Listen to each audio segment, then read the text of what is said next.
isang rider sa Aklan matapos sitahin dahil sa maingay na tambutso ng kanyang motor. Patay ang biktima. Nasa frontline ng balitang yan, si Mobile Journal Kayla Makantan.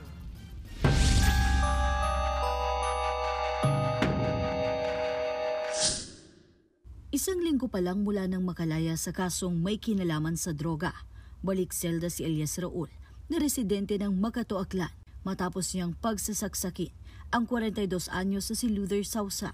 Alas 2 na madaling araw noong August 6 nang dumaan ang suspect sakay ng motor sa Lacerna Street kung saan nagiinuman ng grupo ng biktima.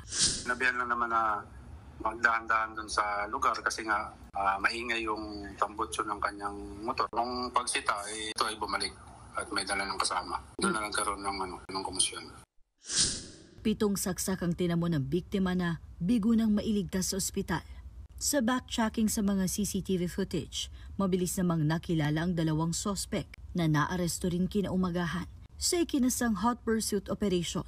Na-recover din ang patilim na ginamit sa pananaksak. Himas rehas ngayon ang 2. Nasising-sisi sa sinapit ng biktima. Nagbabalita mula sa frontline. Mobile Journal, Kayla Makantan. Mga kapatid, Cheryl Cosing po. Maging maalam at may pakialam sa mga napapanahong issue at headlines. Mag-follow at mag-subscribe na sa social media pages ng News 5.